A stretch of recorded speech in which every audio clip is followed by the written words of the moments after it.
Bom, pessoal, hoje nós temos uma apresentação muito interessante que vai ser feita pelo Ari sobre a 35ª Bienal.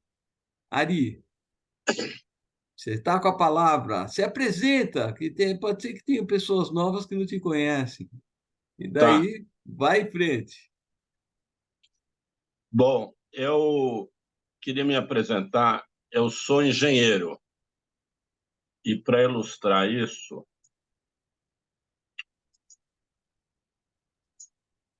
eu vou botar um pequeno videozinho que ilustra.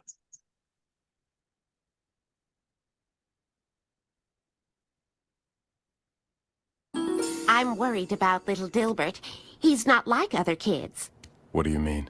Yesterday, I left him alone for a minute, and he disassembled the TV, our clock, and the stereo. That's perfectly normal. Kids take things apart. Oh! The part that worries me is he used the components to build a ham radio set. Oh dear. Is that bad? Normally I'd want to run an EEG on him, but the machine isn't working. It's worse than I feared. What is it? I'm afraid your son has the knack. The knack? The knack. It's a rare condition characterized by an extreme intuition about all things mechanical and electrical, and utter social ineptitude. Can he lead a normal life? No. He'll be an engineer. No! There. Don't blame yourself.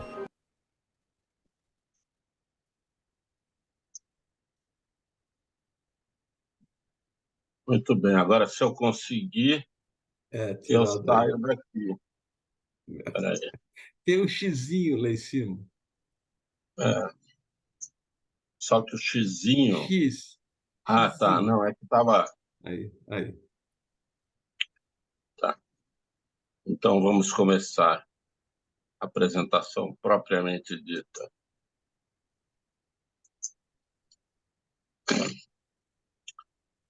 Bom, eu vou apresentar a Bienal, a 35ª Bienal, e com a ajuda dos meus curadores, Helena e Ivan, que vão comentar as obras. Antes de começar, uma pergunta. Alguém já foi na Bienal aqui? Não, Ninguém foi? eu não Ele não fui. foi. Alguém foi? Fora o Ivan e a fui. Helena? Eu já Rosa fui. foi. Eu já Eduardo fui. foi. Quem foi? Stella. Tela. Eu Tá também. bom. Eduardo. Eduardo, muito bem. Vi uma parte só. Na segunda parte, eu vou comentar umas obras. Então, se vocês quiserem comentar, por favor, fiquem à vontade. Bom, Opa, você pegou a tela errada, Ari.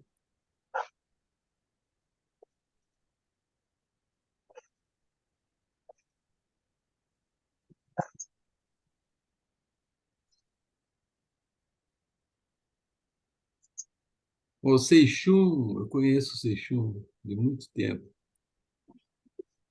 Seixum é engenheiro de transportes também. Eu sei.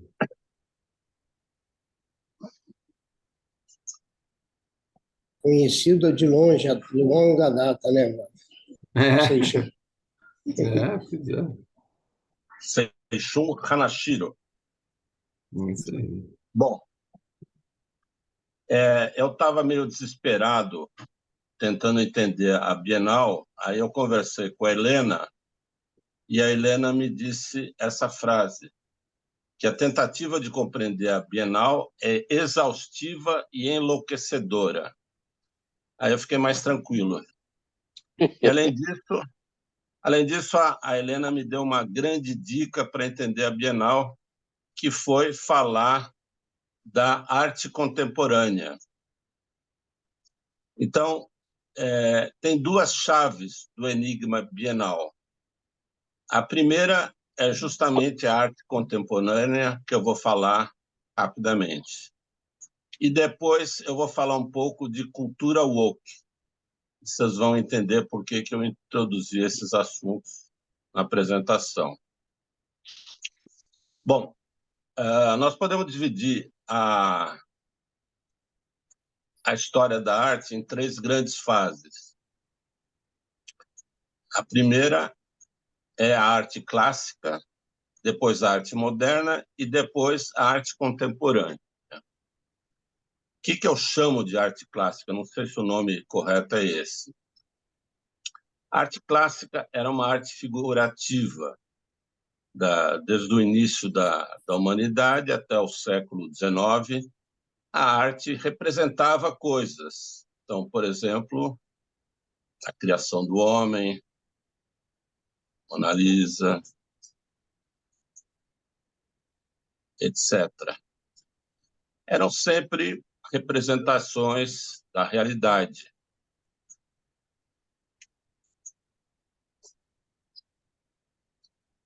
Aí, no final do século XIX, aconteceu a arte moderna. Talvez pela invenção da fotografia, ela deixou de ser uma arte figurativa e representativa. E a emoção do artista substituiu o figuritismo. Então, a tela não era mais a representação do que se via, mas era mais a emoção do artista. Então, as obras são conhecidas.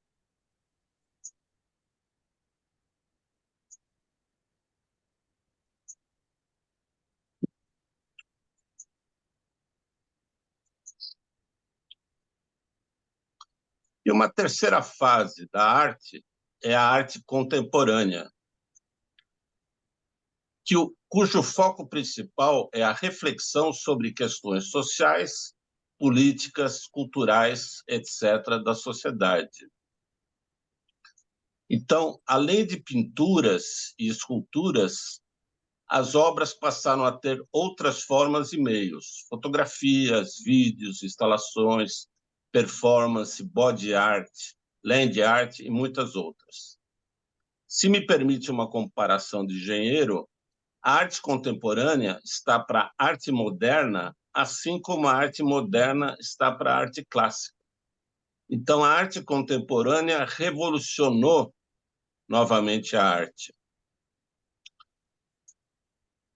A arte contemporânea é interdisciplinar e inclui muitas áreas, como antropologia, ciência, filosofia, tecnologia e muitas outras. Exemplos, é só ir na Bienal que vocês vão ver muitos exemplos de arte contemporânea. Todo mundo sabe o que é cultura woke? Sim. Não. Sim, Não. sim. Fala, Tuta, o que é cultura woke? Não, fala você. Fala você que você vai ter que sair logo, pelo menos você fala alguma coisa. Ari, não vem com essa, fala você. Eu não Tá sei bom. que aspecto da O que você vai querer falar. Eu vou falar o contrário do que você falar, naturalmente. Bom, cultura woke começou com essa frase: being woke é uma gíria americana que significa estar desperto e consciente das injustiças e desigualdades que afetam as minorias e grupos oprimidos. A cultura woke é uma abordagem ativista em relação a questões sociais como racismo, sexismo, homofobia, transfobia, injustiça social, desigualdade de gênero, etc. Depois vocês vão ver por que eu incluí a cultura woke na apresentação sobre a Bienal. Bom, vamos falar agora sobre a Bienal propriamente dita. A inspiração da Bienal veio da Bienal de Veneza, que foi fundada em 1895. Tinha, naturalmente, a periodicidade de 2 anos, e tem várias exposições: arquitetura, artes visuais, cinema, dança, música e teatro. Na Bienal de Veneza, cada país tem um pavilhão próprio. Isso também foi, no início da Bienal também era assim, quer dizer, os países escolhiam seus representantes e a Bienal era composta dos pavilhões dos países. Outra coisa que tinha lá era a premiação para artistas e países, coisa que também no início da Bienal aconteceu. Depois que mudou e passou a ter um curador, como existe até hoje. Bom, para falar de Bienal, nós temos que falar antes do Assis Chateaubriand, que era um grande empresário da mídia e queria entrar na sociedade, na alta sociedade paulista, nos quatrocentões. E ele descobriu que, sendo um mecenas da arte, ele iria ser aceito na alta sociedade. Ele criou o Museu de Arte São Paulo, MASP. E na esteira do Assis Chateaubriand apareceu o Titilo Matarazzo e a Yolanda Penteado, cujo casamento dizem que era um casamento de conveniência, porque o Titilo era um cara rico que queria entrar na sociedade. E a Yolanda Penteado era uma quatrocentona falida. Certo, Tuta? Você que conheceu os dois. Não, não tenho idade para ter conhecido os dois. Quem sabe você era uma menininha na época. Bom, vamos falar um pouco sobre a Fundação Bienal. A primeira Bienal foi organizada pelo Museu de Arte Moderna, que foi criado pelo Titilo Matarazzo.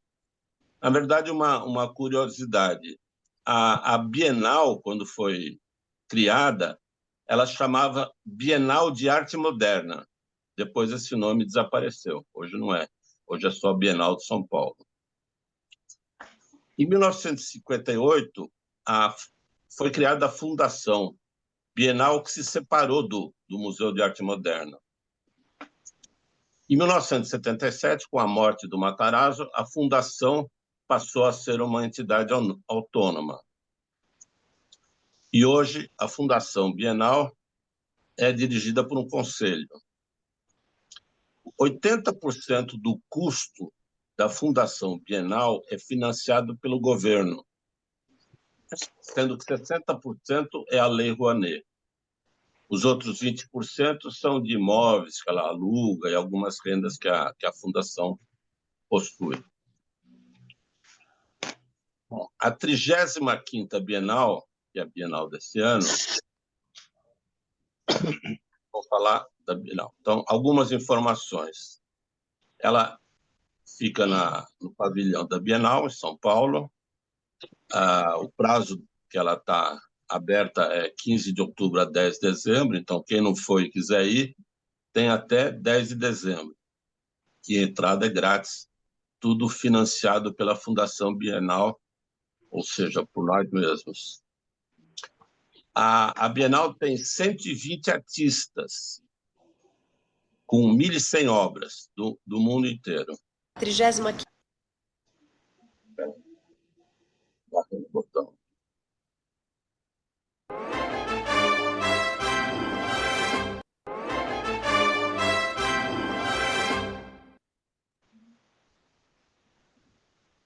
Opa, deu tilt aqui.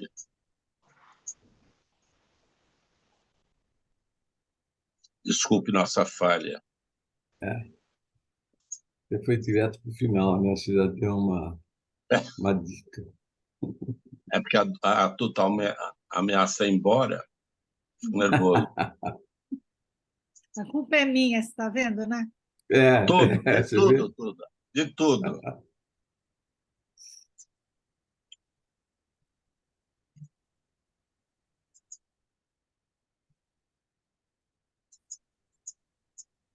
A 35ª Bienal.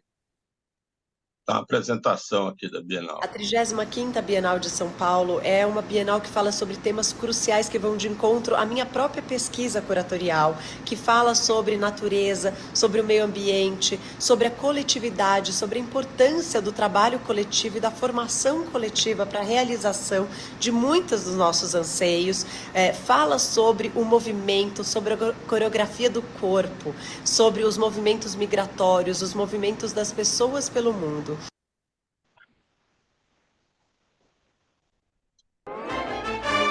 Meu Deus. Em vez de apertar o botão,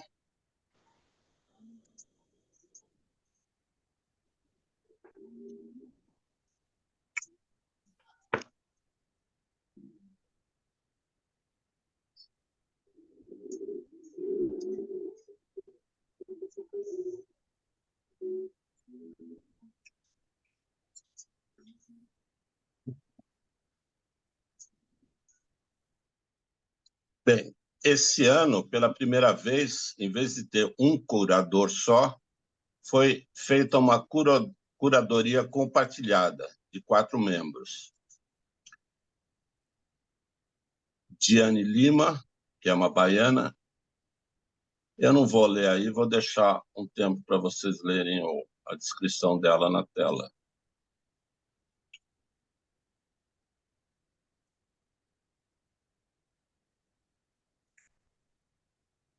Segundo curador é o espanhol Manuel Borja Viléu.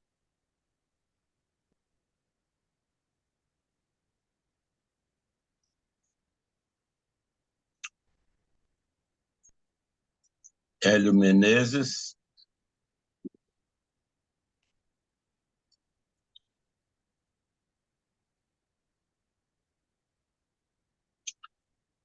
E, finalmente, Grada Quilomba.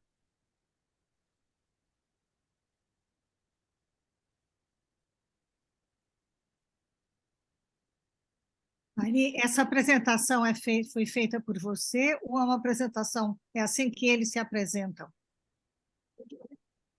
Não entendi a pergunta. Esses textos foram escritos por você ou... Não. Os textos foram todos extraídos do material de divulgação da Bienal. Tá bom. Eu dei uma cópia descada em alguma coisa, assim. Tá bom.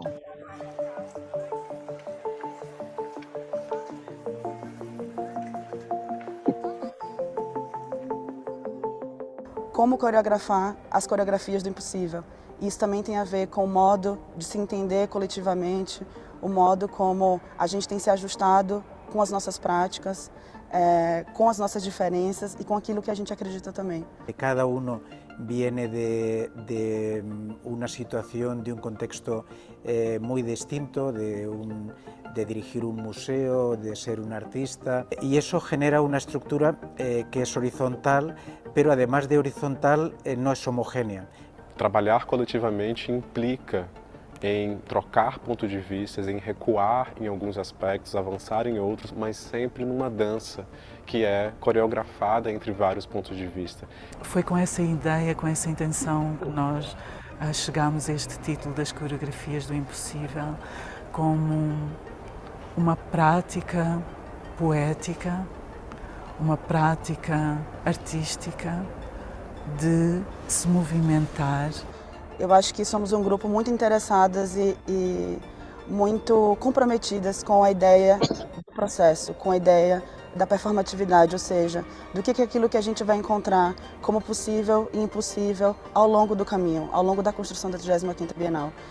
Una coreografía implica el movimiento, implica un movimiento donde las acciones no están predeterminadas, sino que implica un movimiento que se va reinventando a sí mismo tal y como se va produciendo. Isso quer dizer que o movimento está no centro, quer dizer que o corpo humano está no centro, quer dizer que não necessariamente temos que trabalhar com obras-objeto. As obras podem se estender pelo movimento, podem se estender em diferentes coreografias. A coreografia, portanto, para a gente tem surgido conceitualmente como uma palavra forte para designar essas possibilidades de movimentos que criam novos movimentos. Mesmo os passos coreográficos são absolutamente conjunturais, subjetivos e passíveis de transformações contínuas. É o movimento do movimento que afinal nos interessa.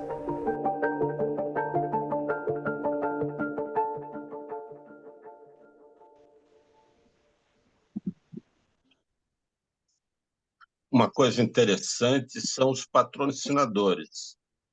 Você vê que os principais patrocinadores são o Itaú, a Vale, Votorantim e a Bloomberg.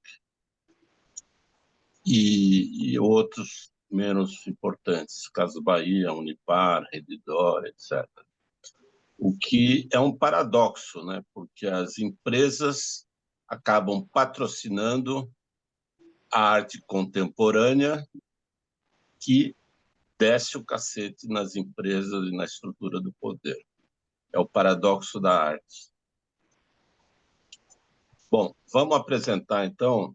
A gente escolheu, os meus curadores e eu, escolhemos 17 obras para comentar. Como são 120 artistas, então é muito provável que algum dos artistas que as pessoas tenham gostado não estejam nessa seleção, mas esperamos que a maioria esteja. Eu vou apresentar a obra de cada artista e depois da apresentação a gente abre espaço para comentários e debater as obras. Também não vou ler o texto completo, esse é o primeiro artista que está logo na entrada.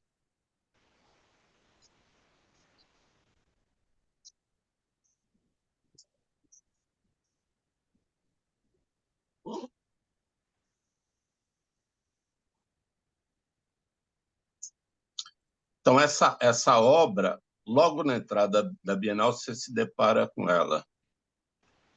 Os trilhos,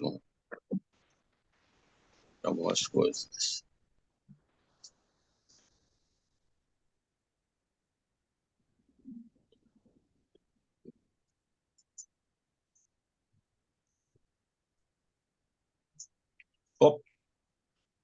Você é um visitante lá da Bienal, foi flagrado lá.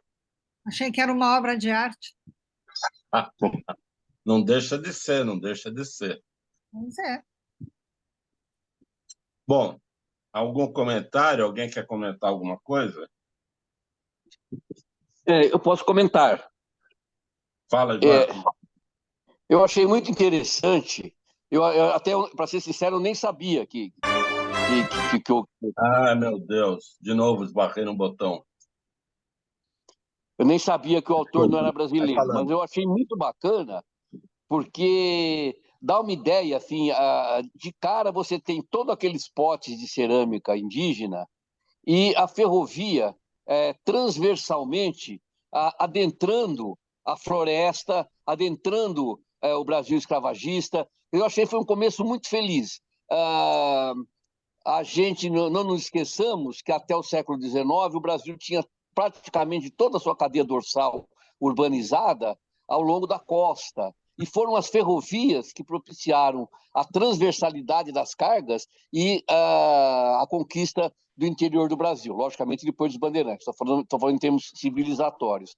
Então, eu achei uma obra fantástica, porque ela dá essa ideia dos povos primitivos, da sua cultura, e de como é que a ferrovia veio para levar a civilização interior adentro. Eu gostei muito dessa obra.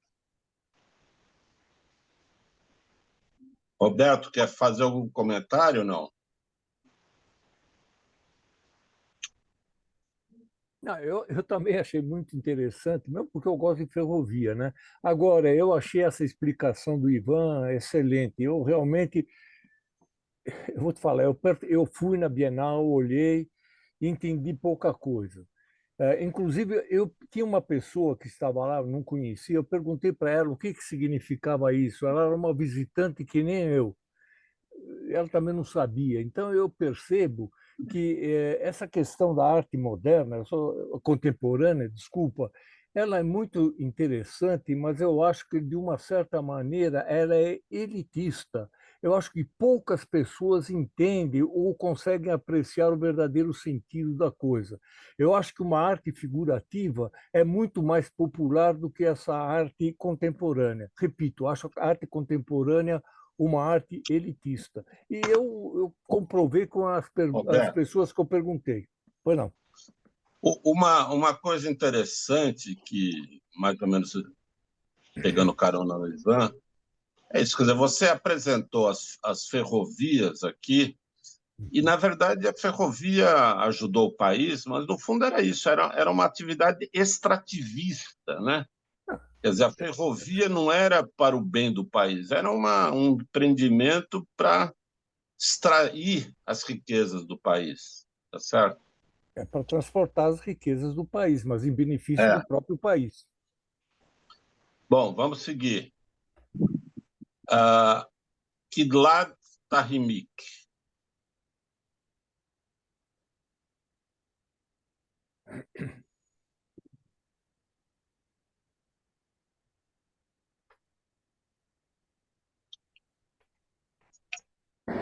Esquece, você não vai chegar mais ninguém,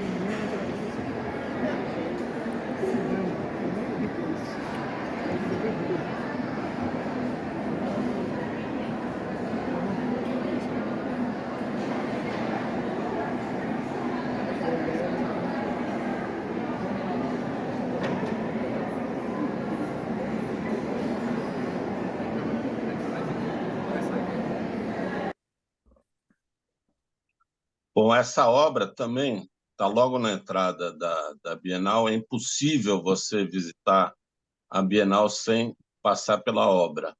É uma obra muito grande e com vários temas, várias coisas. Eu peguei alguns detalhes. Isso aqui é um cavalo de Troia e a cabeça dele é uma câmara. Uhum.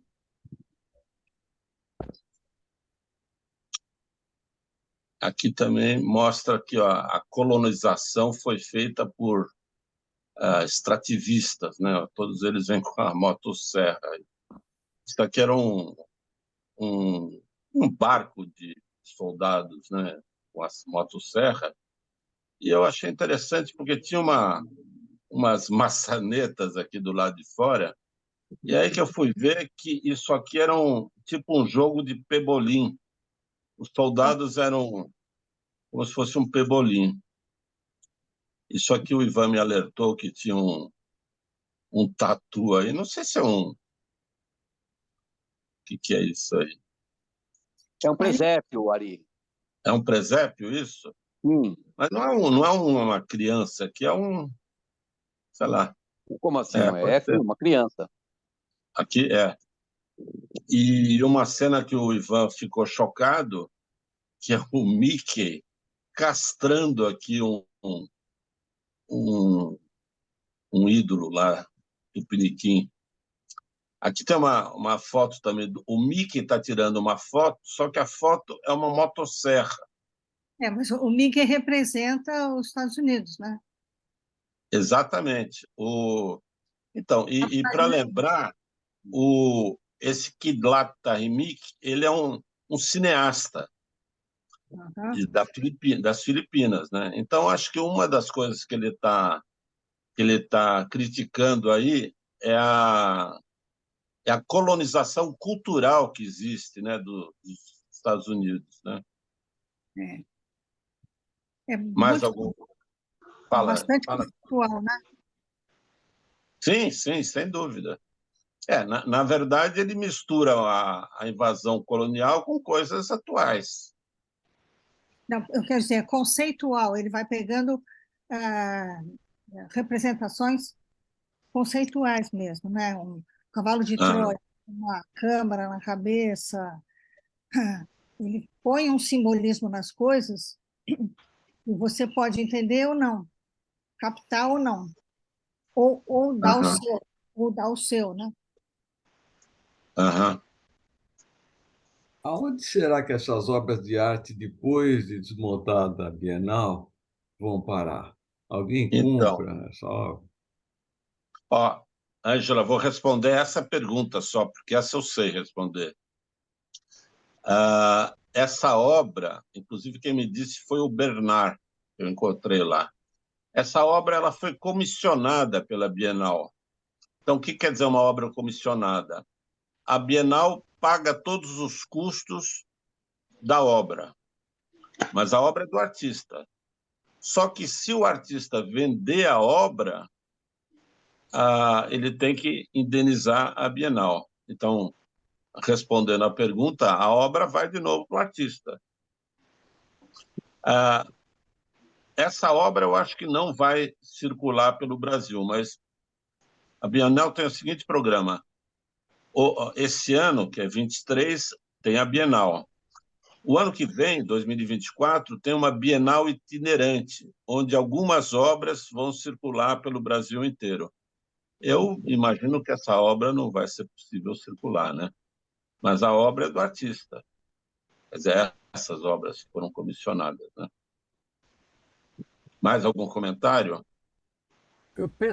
Pessoalmente, eu achei essa obra muito bacana, e foi uma das poucas que mais ou menos eu entendi a ideia do artista. Eu gostei muito dela. Agora, para alguém comprar, só se for um museu, porque ela é muito grande, né?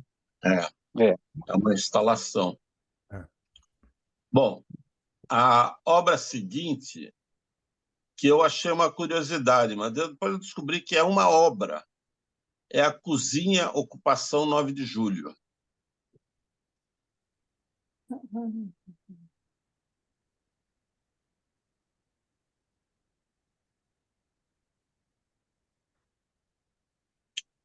Quando eu vi a primeira vez, eu fiquei meio chocado, mas depois eu acostumei.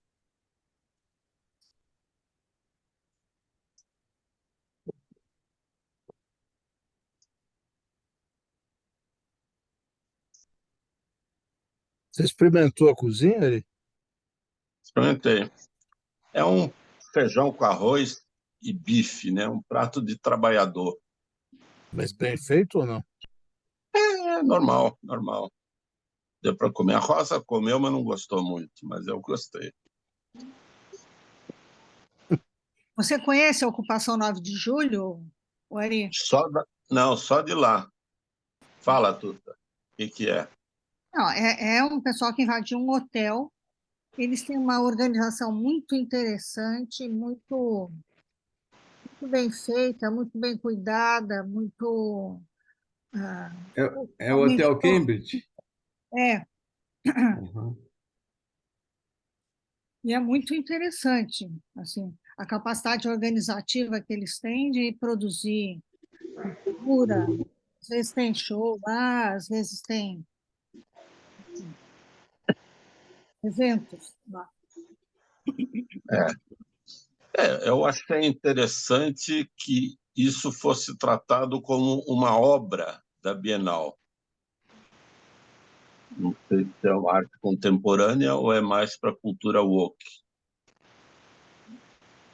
Mas seguimos. Rubem Valentim. Voltando um pouquinho só, Ari. Fala. Não, realmente eu não entendi. Eu pensei que fosse um restaurante, cara. Então, eu acho que o pessoal, eles colocam muita política no lugar de arte. Eu acho que as coisas deveriam ser diferentes, cara. Eu acho que cada coisa é cada coisa. Mas, Roberto, eu não queria entrar na discussão política. Não, nem eu. Porque o nosso Führer aqui, o nosso Führer proíbe, eu acho que com razão. Tá, mas eu também fiquei chocado com essa cultura woke da Bienal. A Bienal para mim, é uma Bienal política. Gente, não tem arte sem política. Como? Não tem arte sem política. Claro que tem, pô. Tuta, deixa de ser engajada. Imagina. Olha, eu acho que essa Bienal é essencialmente crítica e tem tudo a ver com toda a organização mundial, quer dizer, política, essencialmente política. Esse restaurante é o absurdo da abertura nesse sentido, né? O jeito que você tem que se comportar lá dentro, você tem que se servir, é um preço razoável, muita gente pode comer, né? É uma coisa assim incrivelmente política. Não, é verdade. Eu particularmente estava fugindo dessa discussão também. Primeiro assim, o Ari me deu aqui algumas regras de contorno para as minhas intervenções, porque eu me empolgo muito e saio esbravejando, né? Mas Não, pode então, esbravejar. não. O Ari me proibiu de falar mal, entendeu? Teve um monte de obras que eu meti o pau, que ele não selecionou nenhuma, porque se quer ficar chato. E segunda coisa, eu posso passar o que eu acho. Eu não vejo problema nenhum da arte ser política. Concordo com a Tuta. Toda arte é política. Mas eu dividiria aquelas que são engajadas e aquelas que são panfletárias. As engajadas são aquelas que nascem exatamente do credo, né? Daquilo que o artista crê. Evidentemente que não se pode fazer arte sem crer. Então, o fato dela ser engajada é ótimo. Panfletária é quando ela é feita única e exclusivamente para levar uma mensagem política. Aí eu, particularmente, tenho minhas objeções. Então, eu sempre classifico assim, ou é político panfletária ou é política engajada. Bertolt Brecht, por exemplo, fez uma poesia toda engajada, um teatro todo engajado, e é um artista espetacular, só para dar um exemplo para a gente entender claramente. Então, tem essa diferença clara. Na minha opinião, a Bienal tem esses dois tipos de arte nessa Bienal. Questão de ordem. Questão de ordem. Eu acho que é isso mesmo. Eu acho que toda arte política pode ter uma panfletária e outra engajada. Concordíssimo. Só uma pergunta ali. Isso aí, ele foi apresentado como uma obra de arte ou como um apoio que oportunamente aproveitou a instalação do coletivo? Boa pergunta. Quer dizer, eu tinha fotografado porque eu fiquei chocado com essas manifestações. E eu ia mostrar assim como curiosidade. Veja, olha, tem essa ocupação lá. Mas depois eu fui ver no catálogo e isso é considerado uma das obras da Bienal. Aliás, isso tem exagera outras. um pouco, né? Hã? Exagera um pouco, porque realmente não tem arte nenhuma, é só essas bandeirinhas que estão penduradas. Eu acho engraçado o Itaú, viu? O Itaú patrocinar uma coisa dessa, Itaú não mas entende ele nada nem da sabe. Não, mas ele nem sabe que isso aí, ele não olha em detalhe, né? Pois é. Quer dizer, é uma loucura, cara. Ninguém entende nada. Wagner, socorro, muta todo mundo, bota todo mundo no mudo. Eu acho que o objetivo aqui é dar um panorama da Bienal. E isso faz parte do panorama da Bienal. Eu acho que a gente não devia discutir se não é. É uma obra de arte da Bienal. Ponto. Vamos seguir aqui, ó. Rubem Valentim.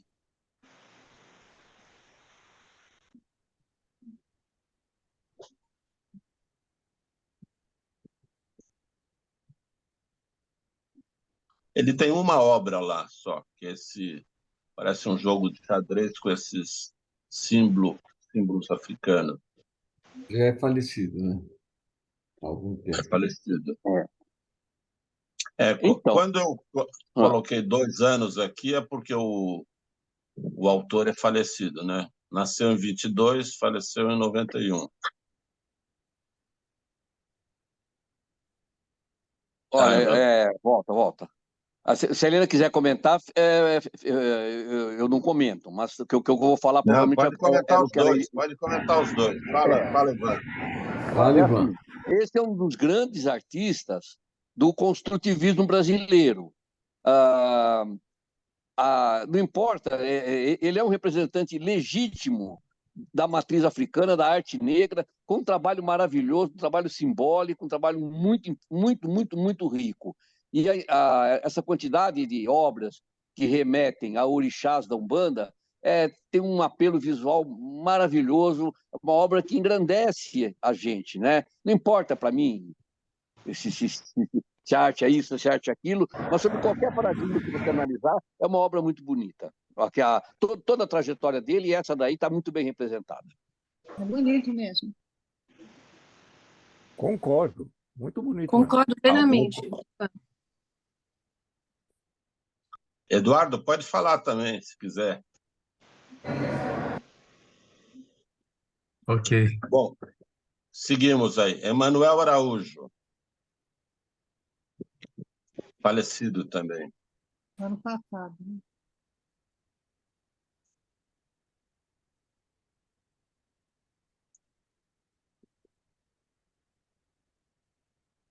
Eu imaginava que a Bienal seria composta por obras de artistas vivos. Esse faleceu recentemente, mas o outro já faz muito tempo. Eu achei curioso isso.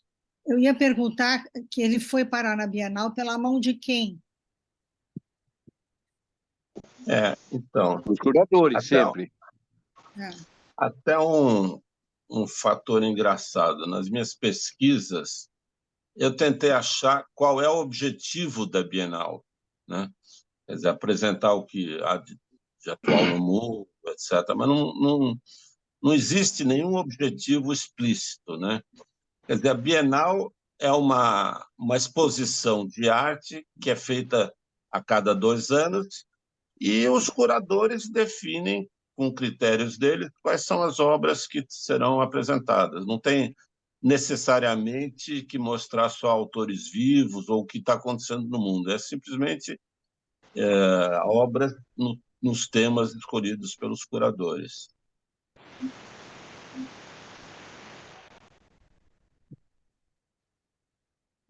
Parece um grafite tridimensional, né? É bonito isso. Ele tem uma obra só, que é esse painel. E, como o Ivan falou, quer dizer, não, o Ivan falou do outro, mas o Emanuel Araújo, ele foi muito importante como dirigente, né? Ele dirigiu a Pinacoteca de São Paulo e fundou o Museu Afro-Brasileiro. Então, foi na gestão dele que a Pinacoteca deu um salto, fez aquela reforma maravilhosa. Exatamente, é isso mesmo. Você quer comentar mais alguma coisa, Ivan? Só que eu gostei muito desse painel. Então, assim, na verdade, esses 2 artistas da cultura negra que foram apresentados, eles, embora o trabalho deles incorpora esses elementos de matrizes africanas, tal, são trabalhos muito lindos, trabalhos que não vou falar assim, pode ser exposto em qualquer lugar do mundo, são artistas genuínos.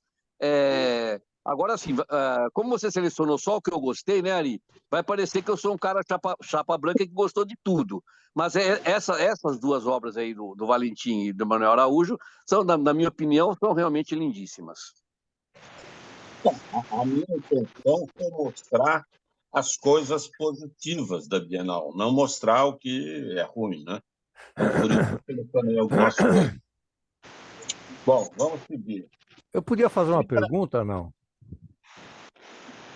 Pode fazer. A obra anterior, por favor, você pode voltar? Eu achei também essa obra assim bonita, mas eu queria fazer uma pergunta. Qual é o sentimento que ela te evoca, Ivan? É um sentimento. Essa obra precisa ser vista lá. Não sei se você lembra dela lá. Ela é muito grande, né? Ela traz todo um arranjo estético, organizacional, que ela organiza o espaço interno dela, me traz paz, me traz alegria, me traz assim beleza, porque movimento. É uma obra, na minha opinião, uma obra assim que eu fiquei lá uns 5 minutos. Se alguém já for comigo na Bienal, sabe que eu saio disparado feito louco, assim. De vez em quando eu paro em umas coisas. Essa foi uma obra que me chamou muita atenção. É muito bonita, realmente. Mas é mais bonita vista pessoalmente, tá? Verdade. É o quê? É gesso? É madeira? O que é? É madeira. São ripinhas de madeira pintada e colada. Na verdade, são vários painéis justapostos, né? Quantos metros tem ali, mais ou menos, para dar uma dimensão assim? Uns 30 metros ali? Eu tirei uma foto com as pessoas para mostrar o tamanho da obra. Mas eu diria que, sei lá, uns 12 a 15 metros de largura, por aí. É bem grande.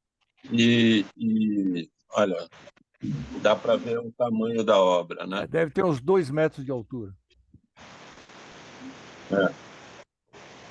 Seguindo, então. Citra Tasmita, Indonésia, é uma artista viva. Tem alguém com o microfone aberto aí.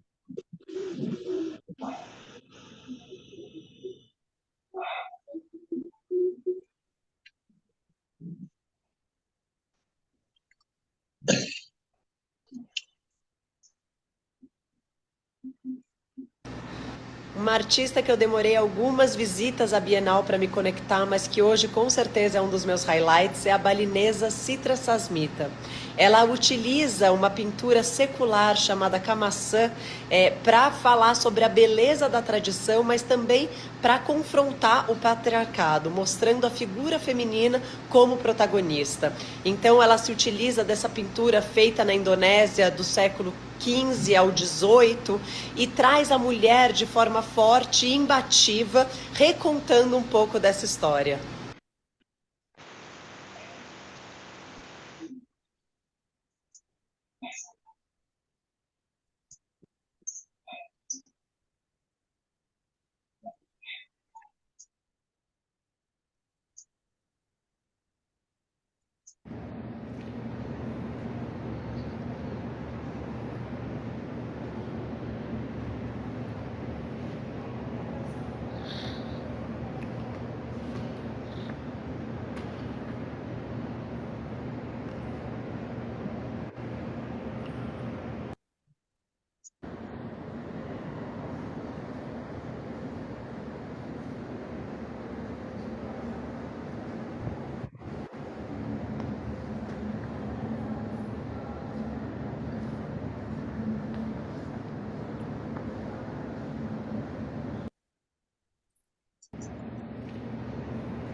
São 3 painéis diferentes, né?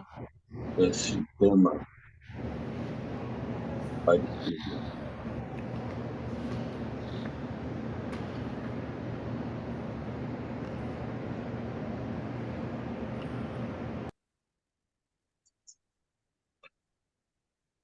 Comentários? Que bonito. O Ari, Diga. eu queria fazer um comentário, porque essa obra que você está mostrando agora da Indonésia, eu vi uma exposição de uma artista da Indonésia, faz mais ou menos umas 2 semanas, e é extremamente parecida esse sistema de mostrar pessoas.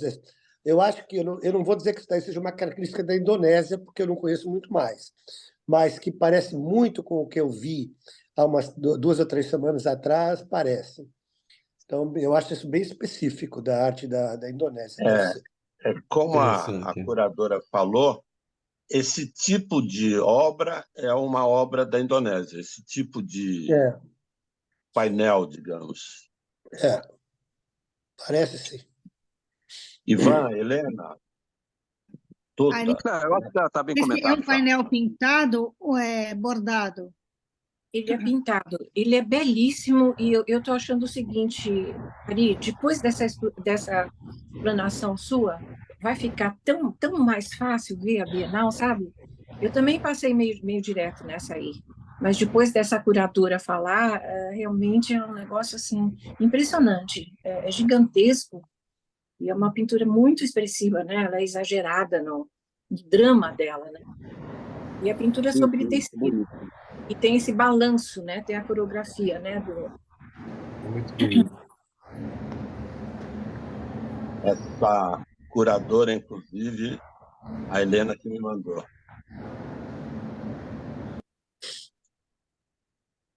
Ivan, você ia falar? Não, é isso mesmo. Eu só estou ratificando o que todo mundo falou. É uma obra também para ser vista em loco, vamos falar, porque ela é muito bonita realmente, né?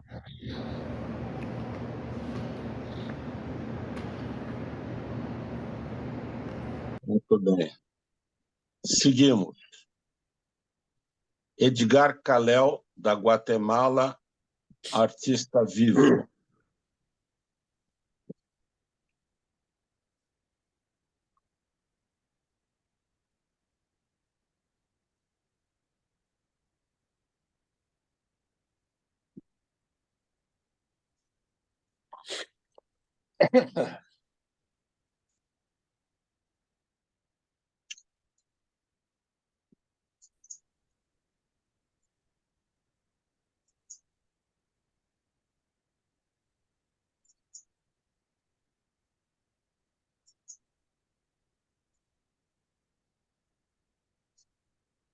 Suporte é pano.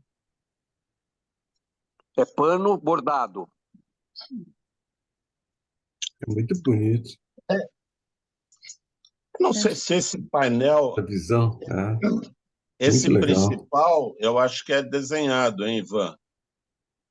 Ah, Esses outros que esse estão do são lado bordados. são bordados, Mas eu acho que o painel principal, que é uma planta de uma casa, É. já que tem um arquiteto Uma aqui, visão ó, em 3D, né? Muito quer dizer, legal. você vê que aqui é uma planta de uma casa aqui, ó. E são plantas, o tal da yuccas, né? Plantas da Guatemala.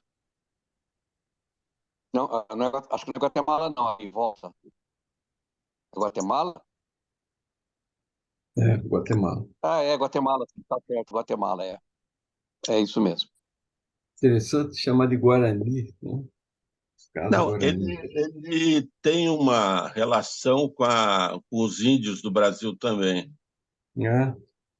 Tem alguma Paraguai, coisa né? com... Ele viaja pelo mundo, não é isso, Ari? Fazendo Isso. práticas Aliás, indígenas.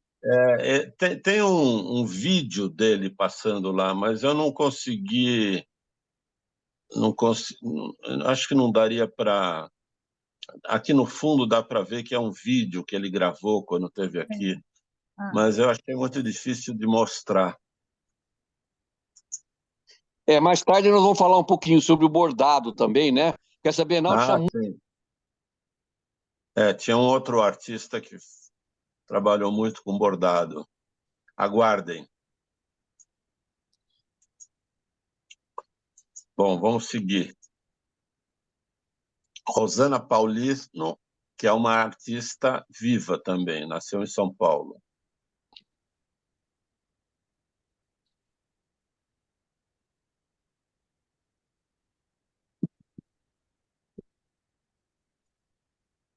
O que é gravura?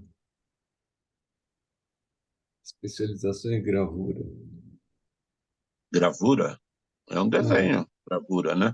Acho eu. Uma técnica. Técnica. Uma técnica. Tinha duas Tem obras. gravura em metal, gravura em madeira, que é a xilo, né? Isso. Em pedra, que é a lito. São tipos de matrizes que você faz e tira cópias. E as cópias são consideradas, né? Normalmente a tiragem é limitada. As cópias são numeradas, né? Isso. Uhum. A Rosana Paulino tem duas salas. Uma que são essas almofadinhas aqui. Depois o Ivan vai comentar. E a outra sala, que eram esses quadros aqui. Bem legal. A almofadinha parece patuá. É patuá mesmo. Exatamente, é um patuá mesmo. Eu queria lembrar o nome, só agora eu consegui, depois que você falou. É patuá. Faz dias que eu estou tentando lembrar isso. Então, são almofadinhas. São amuletos, né? O que é patuá? Com a foto gravada, né, de pessoas, mas são pessoas específicas. Pessoas são que sofreram. escravos, eu acho. Não lembro direito. Legal. Que pessoas. O patuá é um amuleto bordado que você leva consigo para proteção espiritual.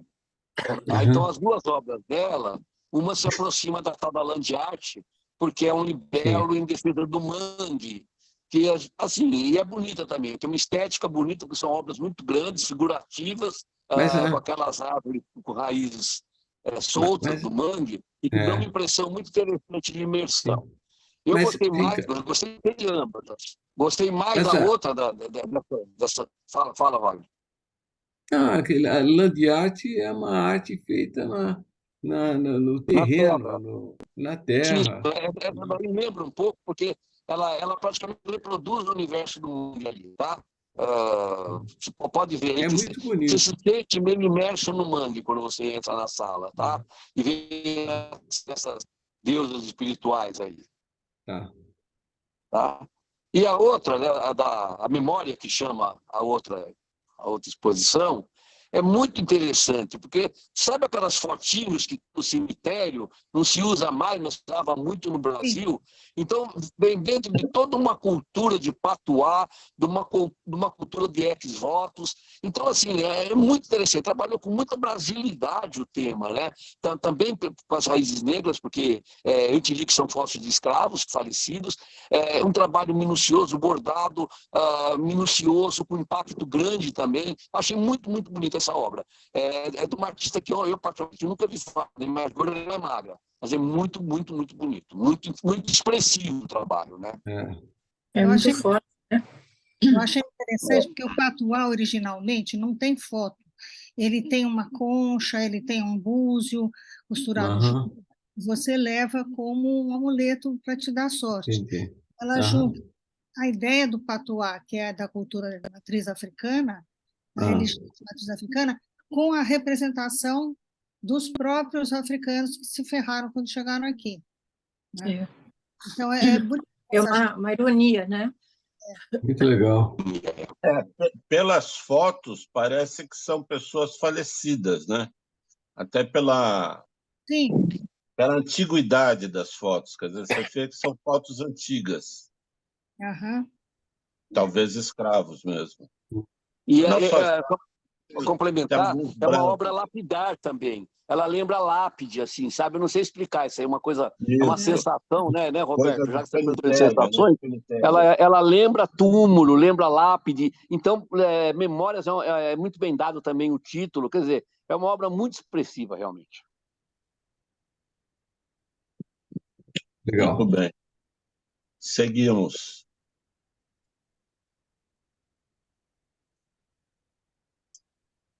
Chegou, Ivan. Amo esse cara. Bispo do Rosário, que também é falecido, naturalmente, viveu de 1909 a 1889 e viveu recluso 50 anos em um manicômio. Segundo o artista, suas criações eram ditadas por anjos para serem apresentadas a Deus no dia do juízo final. Eu vi Tem uma, muita obra em manicômio, né? Muito. eu vi uma exposição dele no Brasil 500 anos. Tinha uma sala do Bispo do Rosário que era deslumbrante. E aí você vai vendo que ele borda com... Ele não tinha fio, então ele pegava um tecido, desfiava, pegava o fio assim do tecido para bordar outros tecidos. É muito interessante, é muito criativo. E eu acho que o dramático da coisa, que foi levantada essa questão que eu nunca tinha pensado, ele estava fazendo um manto, porque ele ia se encontrar, né, com o grande Deus, juízo final e tal. E esse manto era uma mortalha, era para ele ser enterrado. Agora, pergunta se ele foi enterrado com o manto dele, entendeu? Virou uma preciosidade, acho que ele não foi. Não foi, não. Assim, olha, essa obra eu me empolgo, porque eu aqui vou pedir paciência aos amigos, mas eu vou ter que perder uns 3 minutos para falar dela. A sensação estética que eu tive, eu só me lembro, eu não as conhecia pessoalmente, já tinha lido muito a respeito do artista. Quando eu entrei no MoMA, em Nova York, com seus 14 Van Goghs, eu tive uma emoção de ver de perto esses mantos. Eles não podem ser mostrados em fotografias, têm que ser vistos pessoalmente. É o mais próximo possível que vocês vão ver de uma arte pura aqui na Terra. Por quê? Porque ele não tinha nenhuma finalidade comercial, o objetivo da vida dele era apresentar a sua vida a Deus para que Deus o julgasse segundo o mundo em que ele vivia. Então, há mantos, por exemplo, tem um manto onde ele lista os países todos do mundo, borda todas as bandeirinhas e faz comentários interessantíssimos sobre os países. Há outro manto onde ele borda todas as armas de cada país, não sei como é que ele se informava disso, né? Viveu recluso 50 anos no manicômio. E há outros onde ele apresenta as pessoas que tiveram influência na vida dele. É uma coisa assim, é de chorar. Você precisa sentar e ficar dias olhando o negócio, porque todos os comentários são interessantes. Nada a ver pelo fato do cara ser considerado louco. Logo em seguida, há uma outra sala também de arte manicomial, mas que não tem o mesmo impacto. Quer dizer, não é porque o artista é louco, é porque ele é um grande artista, sob qualquer ótica que você vê. Então, assim, é uma coisa que tem que ser curtida, é uma arte pura, porque não havia nenhum tipo de interesse, nenhum tipo de nada. O único interesse dele realmente era fazer um projeto. Lembra quando eu falei sobre arte aqui, que eu falei que o artista precisava ter um projeto interno, um projeto de desenvolvimento? E esse aí, assim, eu brinquei e falei assim, isso aí tá para... Se a cana é a arte, esse daí é o açúcar refinado que nós estamos vendo aí, a mais legítima manifestação da arte. E a Anísia da Silveira teve um papel importante de trazer a arte manicomial a um patamar de valor, né? Sim, ela é importante, inclusive, na vida dele mesmo, né? Sim, com ele mesmo. Eu acho que eu vi uma exposição do Bispo do Rosário feito pelo Itaú, naquele prédio que eles têm na esquina eu acho que é Pamplona não é Pamplona, mas é Paulista. na Paulista. Uhum. Completíssimo, maravilhoso, desde as primeiras coloridos, né? O Bispo do Rosário é uma coisa maravilhosa e muito estudado na psicologia, né? Pelo toda a história de loucura dele. Mas muito lindo mesmo. Acho que Ele fecha um dos mantos, agora eu vou procurar ficar calado, mas ele fecha um dos mantos assim, eu fiz e escrevi porque preciso dessas palavras. Uhum. Para mim, isso daí é o que todo escritor deveria colocar quando termina seus livros, né? É.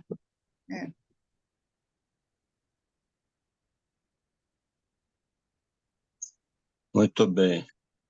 Vamos seguir. Geraldine Xavier, das Filipinas, é uma artista viva.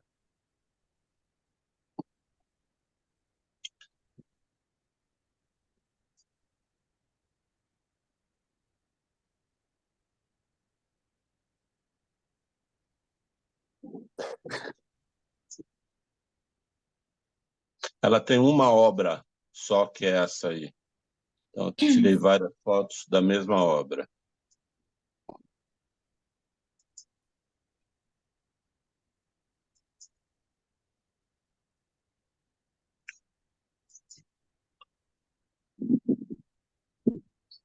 Eu dei uma de Hitchcock e apareci na obra.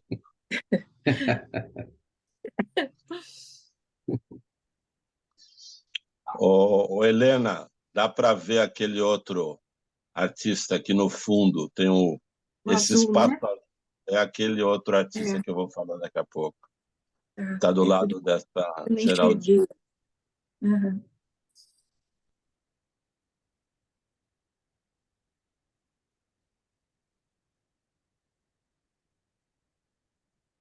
Eu preciso olhar de novo.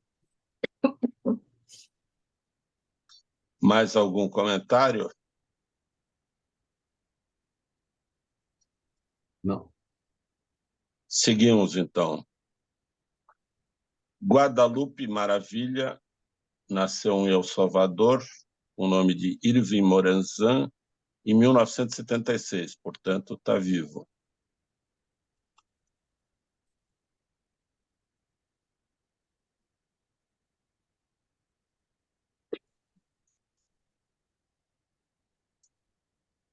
Nossa, eu não tinha visto isso. Outro artista que eu reencontrei na 35ª edição da Bienal foi Guadalupe Maravilha, um artista extremamente potente que trabalha principalmente falando sobre esse triângulo norte da América Central, que é Honduras, Guatemala e El Salvador, que é o seu país de origem. Fala sobre as fronteiras, sobre a migração e sobre a sua própria experiência de vida como uma criança que teve que passar por essas fronteiras sem documento e que causou inúmeras cicatrizes nele e que agora ele volta para sua obra de arte. O que eu achei lindo também foram várias experiências que ele proporcionou aos visitantes, entre elas rituais ligados à música, que tem muito a ver com as suas grandes esculturas e que falam sobre a cura e sobre a resiliência. Então, um detalhe, né? Eu queria falar, desculpa. Ele teve câncer e se curou, segundo ele, com ele é curandeiro, então ele curou baseado nos rituais. Nos rituais dele. E ele fazia performances lá. Quer dizer, essas obras todas... Aqui tem um gongo, né? Não sei se dá para ver. Ele tocava esse gongo e fez algumas performances lá também. Queria ter visto. Isso eles divulgam assim, os cronogramas de quando é feito isso. Posso comentar essa obra? Claro. Foi uma obra muito bonita. Eu tenho assim, um pouco de implicância. Ari, você não vai me segurar totalmente, não, Ari. Com essa curadora, onde ela explica a obra do cara, contando a vida dele. Eu nunca vi esse cara nem mais gordo e nem mais magro, e a obra dele, tudo aquilo que a curadora falou, eu senti através da obra. Eu acho que é isso. De certa maneira, assim, aí agora vou corroborar o que algumas pessoas falam, esse negócio que a arte moderna tem que vir acompanhada do currículo do cara, que ele fez isso, que ele fez aquilo. Não é necessário. Essa é uma obra muito interessante. Primeira coisa, é uma arte fusion, que a gente fala, né? Uma arte de fusão, que ele trabalha todos aqueles elementos assim, da cultura popular, como palha, ráfia, espelho, lantejola, e ao mesmo tempo ele junta com aço inox, pneu, gongos metálicos, e formando umas espécies de umas calaveiras, assim, que são uns ícones de cura. Uma coisa muito interessante, muito bonita, e não precisa da história, assim. Lógico que a história da mulher também, o fato da mulher contar a história não me atrapalhou de ver, até porque eu nem sabia, né? Então eu acho isso, a obra de arte tem que falar per si. Ou ela fala per si, porque não pode vir um curador junto em anexo para explicar a obra de arte, né? Eu achei muito bonita essa obra.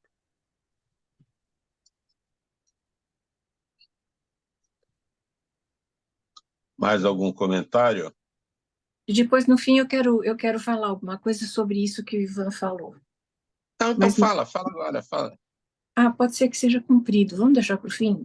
Não, no fim está todo mundo dormindo, Bom, Helena, então, pode falar. é o seguinte, Ivan, eu sempre achei, principalmente na arte contemporânea, que você tem que entender e acompanhar todo um processo, porque ela é feita por uma equipe de pessoas e tal, nessa arte mais vanguardista mesmo, né?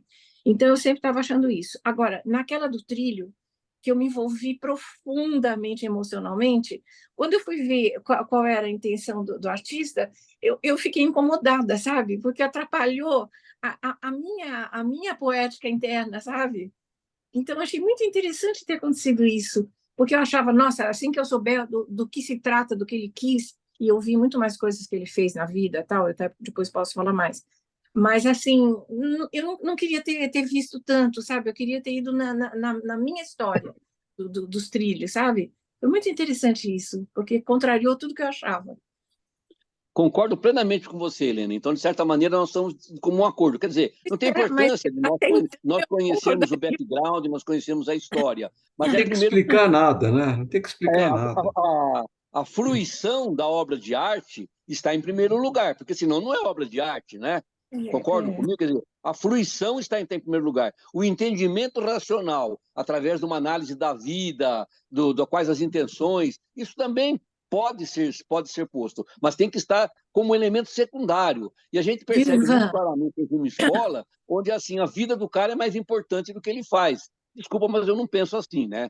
Até porque a gente viu lá o Cezanne ficou a vida inteira lá, trancado numa cidadezinha, pintando maçã em laranja e revolucionou a arte mundial inteira, né? Nunca foi muito dado de badalações.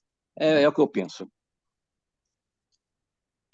A única questão que eu acho é que, por exemplo, a gente, né, que tem uma bagagem e que até tem um percurso, né, de vida assim maior, eu acho que a gente tem condições de fazer isso, mas eu acho que uma pessoa assim que está meio no começo, ou que absolutamente não está nesse universo, talvez fique muito fechado para a pessoa. Ela olha ali e fala, sabe aquela coisa? Ah, isso aí, o que que é? Não é nada, e sai correndo, sabe? Às vezes, como uma questão didática, talvez, né? Helena, pegando carona no que você falou dos ignorantes, como eu, por exemplo.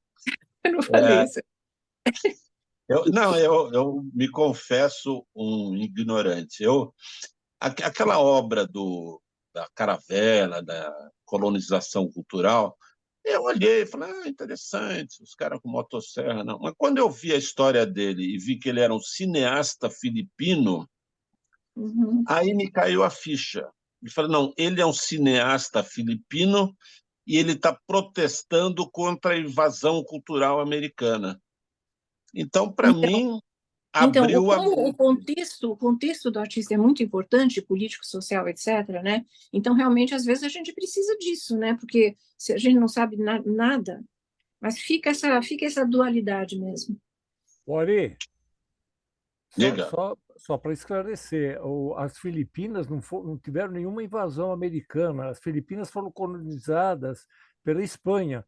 E, na época, era o rei Filipe II que colonizou as Filipinas. Por isso que elas se chamam Filipinas. Roberto, eu quis dizer a colonização cultural da cultura americana, do cinema americano. Então, não a cultural. Cultural americana é mundial. Perfeito. Um minutinho. Em todo lugar. Um minutinho. Você tem certeza que os Estados Unidos não ocupou as Filipinas durante a Segunda Guerra Mundial? Bom, vamos prosseguir agora.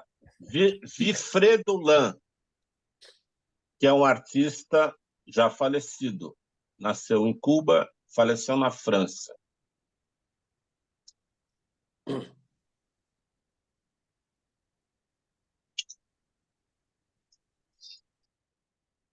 Qual que é a obra dele? Ivan, contenha-se, Ivan. Entre as tantas pinturas que ocupam o pavilhão da 35ª Bienal, uma das que me encantou foram as do Wilfredo Lan, um artista cubano que cria esses seres monstruosos e mágicos de chifres com cabeças, uma coisa quase picassiana, e que chegou a fazer algumas ilustrações para grandes nomes da literatura, entre eles o André Breton, durante um tempo de exílio político de ambos. Então eles tratam sobre a monstruosidade que habita dentro e fora dos seres humanos, e acho as cores que ele usa e as formas com que ele retrata esses seres de uma excelência pictórica muito boa.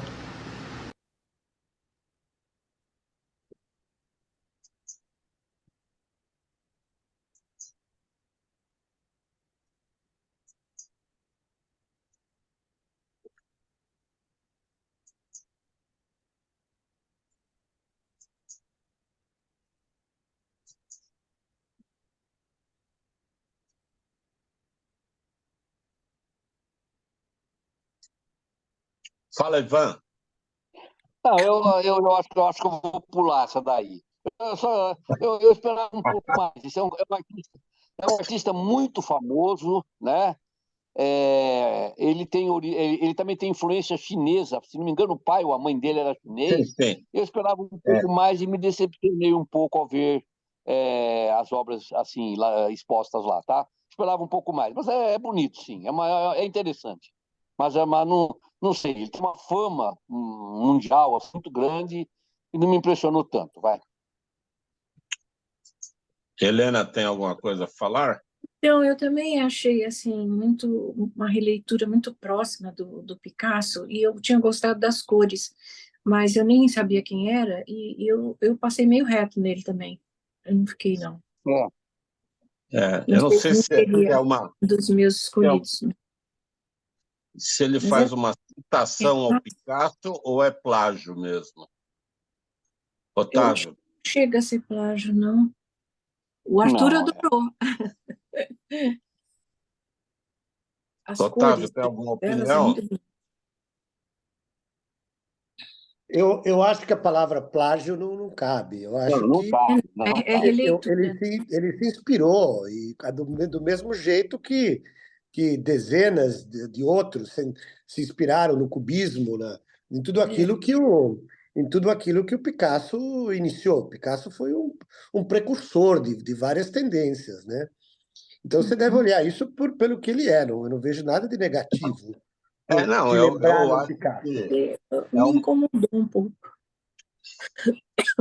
Eu acho que é uma citação muito explícita, só isso. Eu acho que, para mim, soa mais negativa do que positiva, só isso. Pessoalmente, eu gostei das obras, né? Eu gostei das cores desse último aqui. Muito bem. Seguimos. Igsham Adams, um sul-africano que nasceu em 82, portanto, um artista vivo.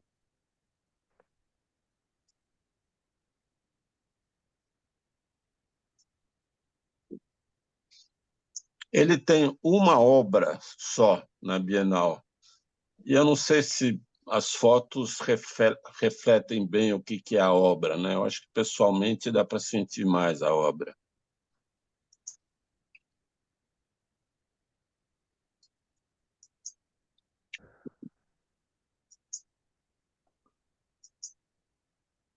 Essa parte no chão é tão bonita, é tão minuciosa. Ari, eu posso fazer um comentário? Eu já vi uma exposição dele, onde essas obras, era só dele, essas obras eram apresentadas em 2 ou 3 salas contíguas, né? E elas dão uma impressão fabulosa, né? Porque quando você vê ela sozinha num ambiente fechado, né? Porque você tem nuvens, na verdade, né? É um negócio meio quase que geológico, né? Você tem ele faz, acho que isso é tecelagem, né? Ele faz você caminha entre os tapetes, né? E você tem essas nuvens que descem em alturas diferentes. Eu acho que a impressão que você dá desse trabalho, se você vê ele dessa forma, é excepcional. Esse é um exemplo, né? Você está vendo? Eu fiquei bastante tempo lá, mas talvez uma sala fechada fosse mais interessante. Você caminha no que eu vi, havia vários caminhos para você fazer. O problema é ninguém pisar, né? Porque esse é outro problema de não pisar na obra dele quando você está caminhando.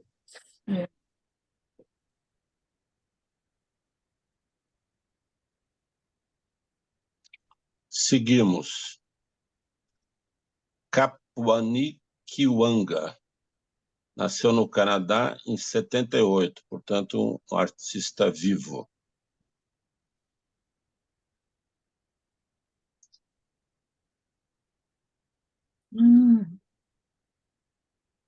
A obra que ele tem, a única obra que ele tem lá, chama-se Rosa Azul, Pink Blue.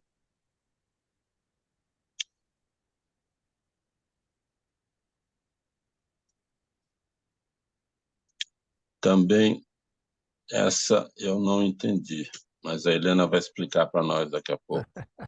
Não, você sabe o que eu acabei de ler agora que eu entendi. Porque eu fiquei tão pirada aí dentro, eu fiquei tão pirada que eu estava tentando entender. Mexe com a cabeça e os olhos, a gente fica maluco aí dentro. Não sabia que tinha a ver com usuários, droga, CD, azul, sei lá. Eu fiquei indo e vindo, sabe? E parecia que tinha uma névoa na cabeça, um negócio tão louco. É uma cromoterapia, né? Não, quer dizer, não é terapia, né? É uma cromo alguma coisa. Então, Cromoarte.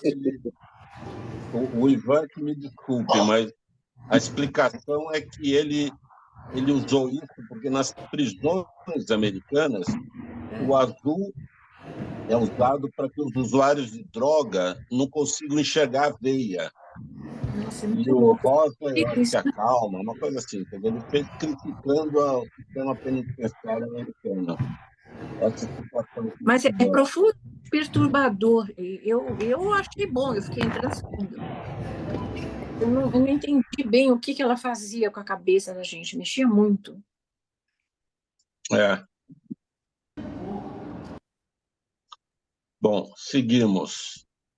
Trinh T. Minh Ha é uma vietnamita que nasceu em 52, portanto é viva, e ela é basicamente cineasta, embora tenha outras, né?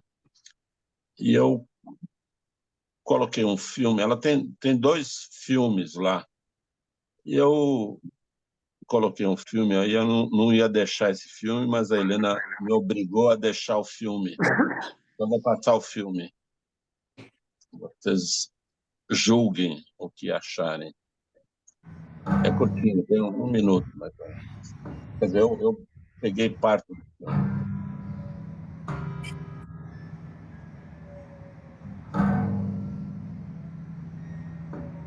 Convidados do Deserto é o nome do filme.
Fala, Helena.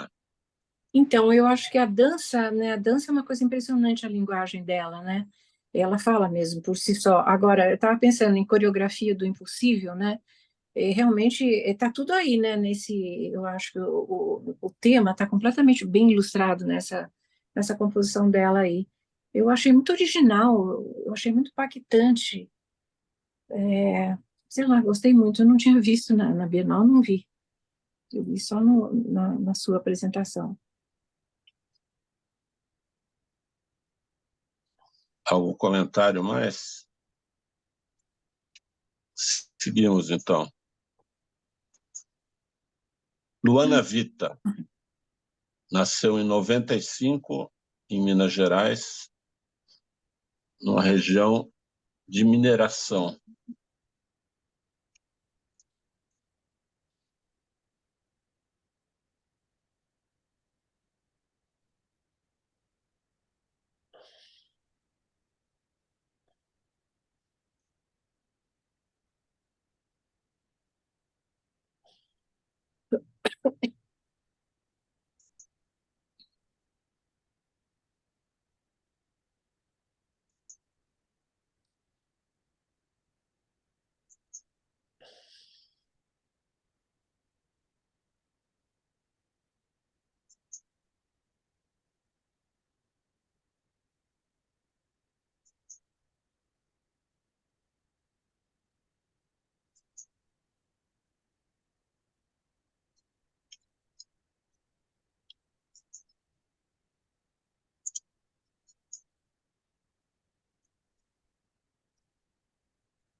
Fala, Helena.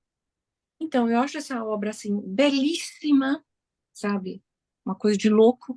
E como eu já tinha ouvido o depoimento dela, uma jovem negra, bonita, sofisticada, e ela está falando de lendas, né, do entorno de Minas, que ela ouvia, e uma dessas lendas é que os escravos levavam pássaros, né, quando eles entravam nas minas, e pelo pássaro ser mais sensível a vazamentos de gás, eles conseguiam sair a tempo, né, quando acontecia alguma coisa assim. Então, fala dessa coisa da escravidão, e ela usa depois signos também, e repetição. Ela fala muito em cura. Esse chão azul é anil mesmo, é anil. É tão bonito, os pássaros são todos de bronze, e eu acho que, assim, eu deveria falar mais, mas eu não sei tanto, né? E essa coisa aí da conta de você fazer a reza e repetir como uma coisa de cura. Ela fala nessas coisas, sabe? Então tem 1000 signos aí, precisava falar muito mais sobre isso.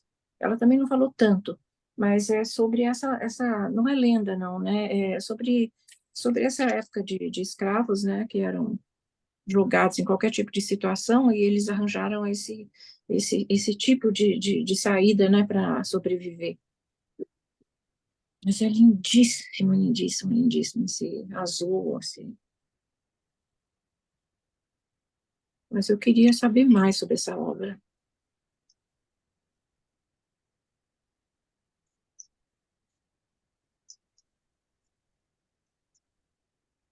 Bom, seguimos. Sônia Gomes. Acho que essa já é a última. Ela é viva, nasceu em 1948, jovem como nós, né, Tuta? Em Minas Gerais.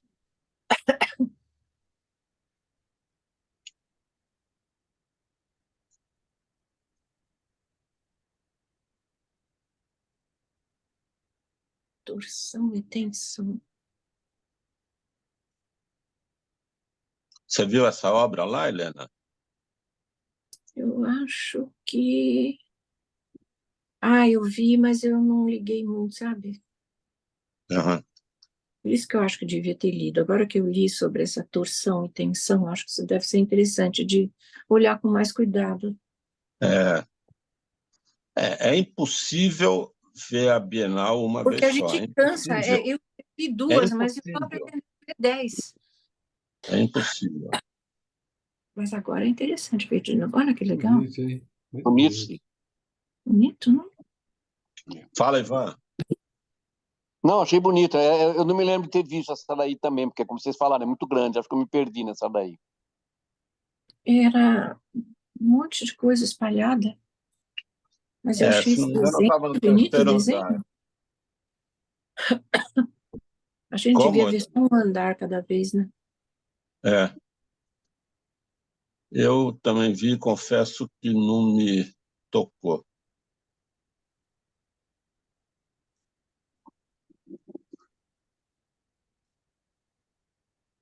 Gostei dessa parte. Sim, agora eu gostei também.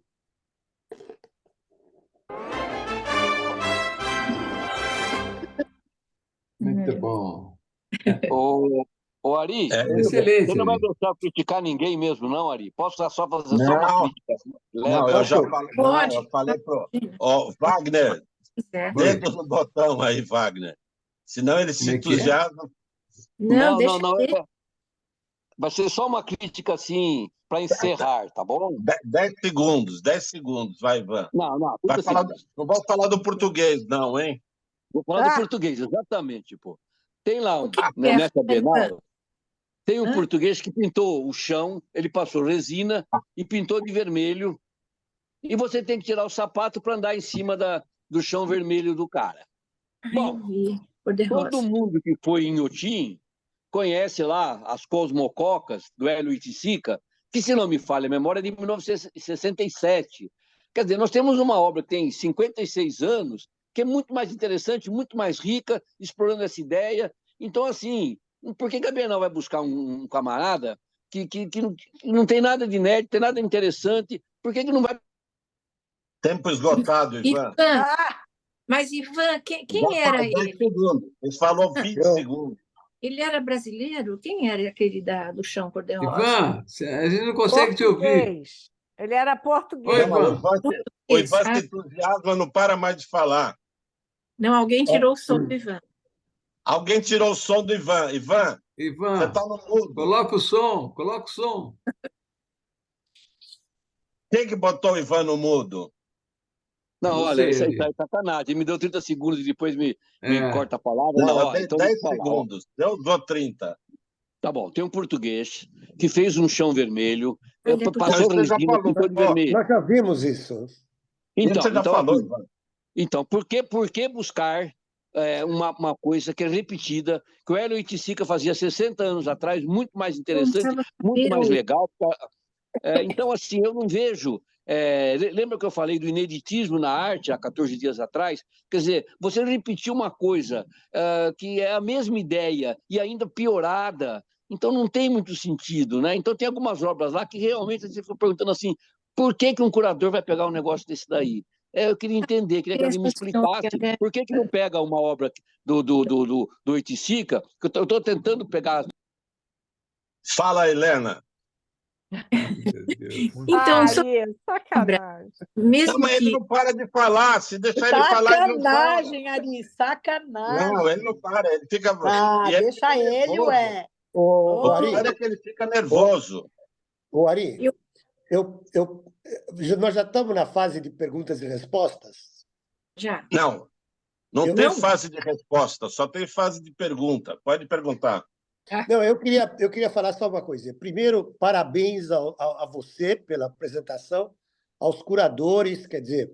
E eu queria fazer uma pergunta para vocês que foram. Eu não vou poder ir à Bienal, porque a minha experiência com bienais no passado, eu fui talvez em meia dúzia delas, é que havia alguma coisa boa, mas eu saía de lá com a impressão que havia muito, desculpe a palavra, lixo, né?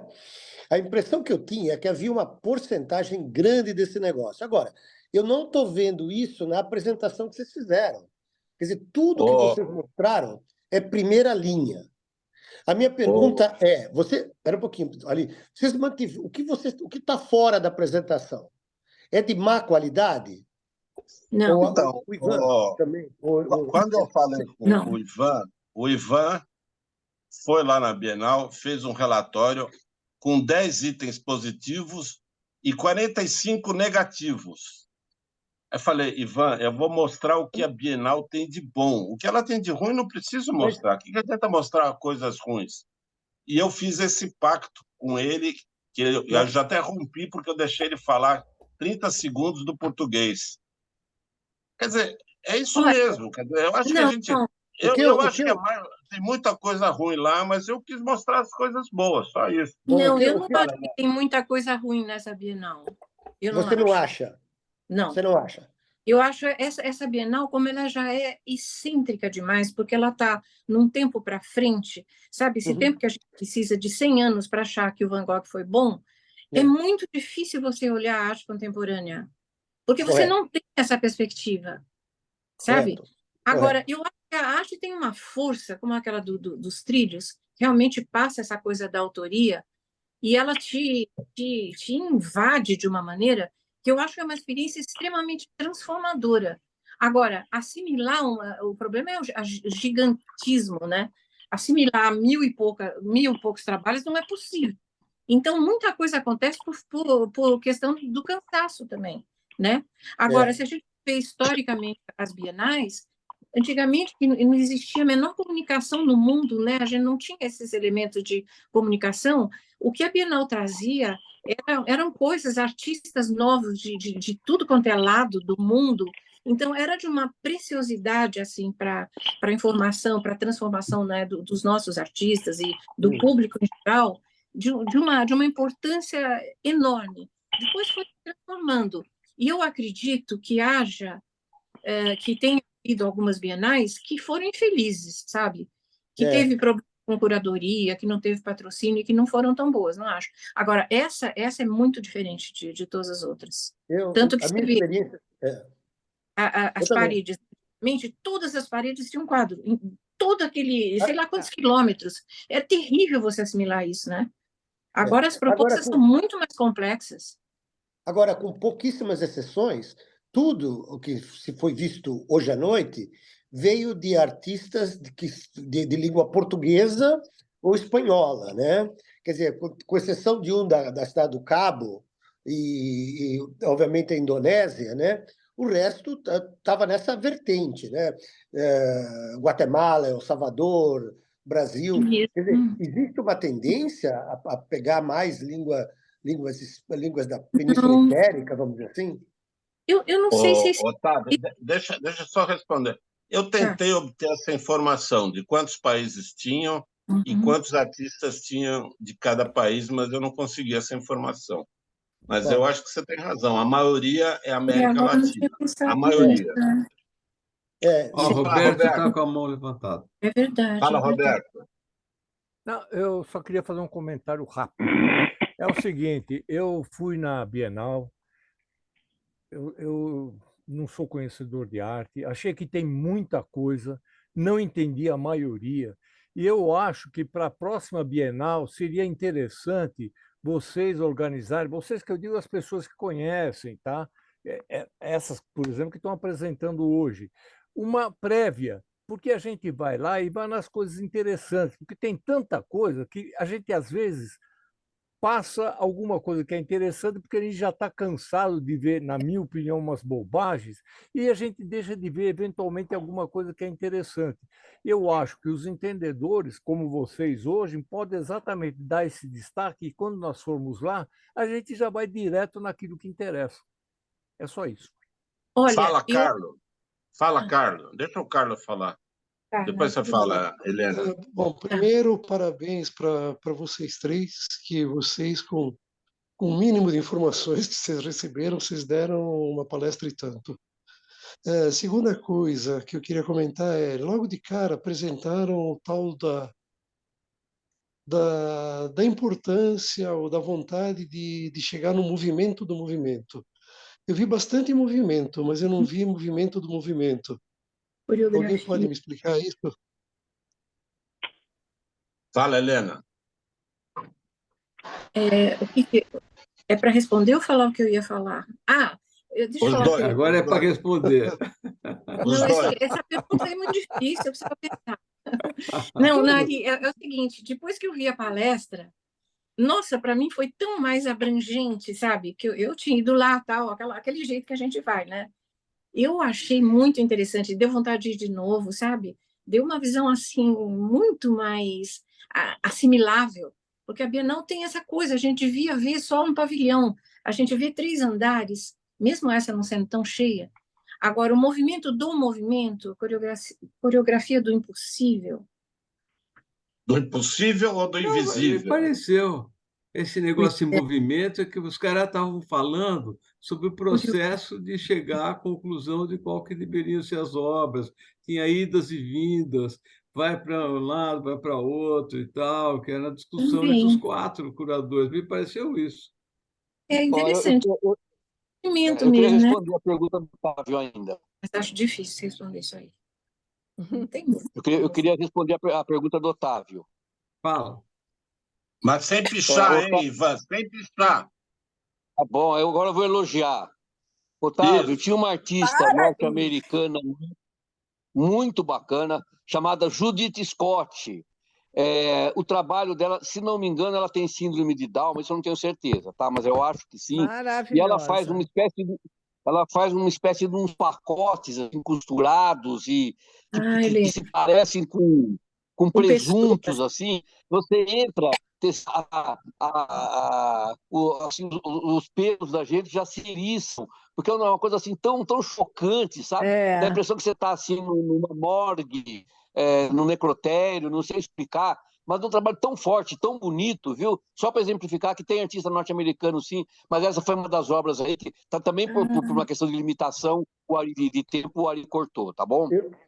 Eu queria também fazer uma observação sobre alguém que falou aí, logo no início, quando vocês estavam, vários trabalhos têm a ver com interpretações indígenas, né? E isso daí eu acho que está sendo refletido aí nessa Bienal, mas está acontecendo fora do Brasil. Na verdade, ela está refletindo uma tendência mundial. né? Que é mostrar muito mais arte indígena, arte africana, arte negra, né? E eu acho que isso está bem representado na Bienal desse ano. Eu acho que a intenção seria essa, sempre uma representação mundial, né? Não específica, né? Por isso que eu achei interessante essa coisa, se tem mais. Queria muito saber quais países mesmo. Mas ótimo, né? Que conseguiu. Ari, eu podia fazer uma pequeníssima correção. Naquele trabalho daquela artista filipina, o artista, não me lembro se era homem ou mulher, foi interpretado que era uma questão de uma referência à invasão cultural americana às Filipinas, né? Mas eu queria só deixar claro que, para quem não se lembra, que as Filipinas foram, na verdade, ocupadas pelos Estados Unidos, né? Os Estados Unidos ocuparam as Filipinas do fim da guerra com a Espanha, que foi em 1860 e pouco, até o fim da Segunda Guerra Mundial, que é 1948. E foi só aí que as Filipinas foram um país independente, né?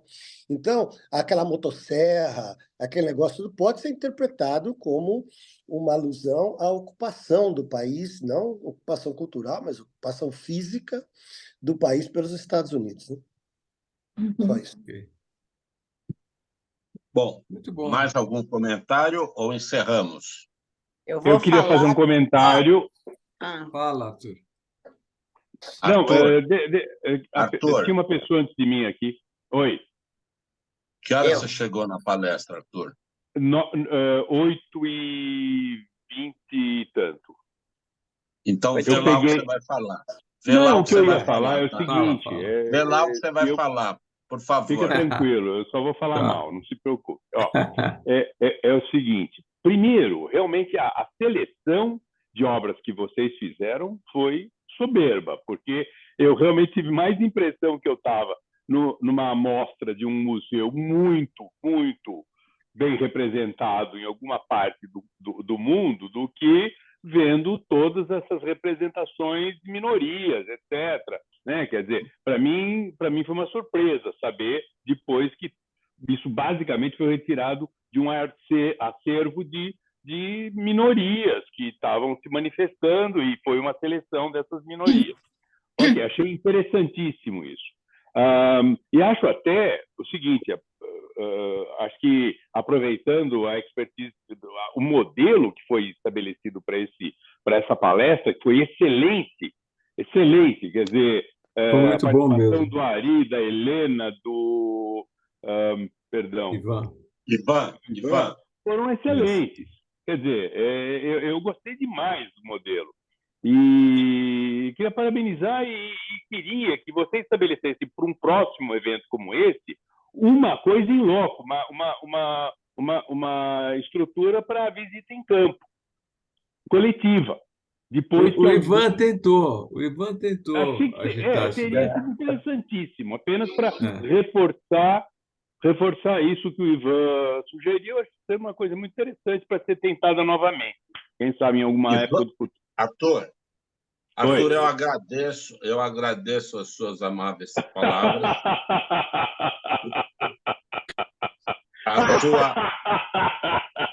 A sua sugestão foi negada pela curadoria. Próximo, quem mais quer falar? Eu Estela, acho... quer falar, Estela? Eu ia falar que eu gostei muito da palestra. Estou falando ali. Gostei muito da palestra, claro, e fiquei até feliz, porque tem muita gente que também não entendeu muita coisa. E eu sou tão ignorante em arte, por isso até que eu fiz assistir. E para dar uma informada, né? E dá vontade de ver com esses olhos, né? Aí é bem diferente do que, né, aquela coisa cansativa que a gente acaba até pulando mesmo. Mas gostei muito, legal. Obrigado. Foi ótimo, Ok. Muito obrigado. Valeu. Ari, foi muito bom, Ari. Obrigado pela visita guiada. Muito obrigado. A visita guiada, foi ótimo. A visita guiada, muito obrigado. Obrigado. Valeu. Passo a palavra para o Wagner para ele encerrar a reunião. Sim. Finaliza. Semana que vem. Fala. Ivan? Se o Otávio estiver por aí, eu queria trocar uma palavrinha com ele depois. Comigo? Pode Tá, falar. Liga para ele, vocês... liga para ele pelo liga, WhatsApp. vocês se falam. O Zoom é meio de comunicação. O Zoom é só Ok. para reunião. Muito bom. Tchau, pessoal. Até a semana que vem, segunda-feira. Tchau. Tá certo. Até mais. Excelente. Falamos Obrigado, agora. pessoal. Tchau, tchau. Falamos agora, Ivan. Não, falamos agora.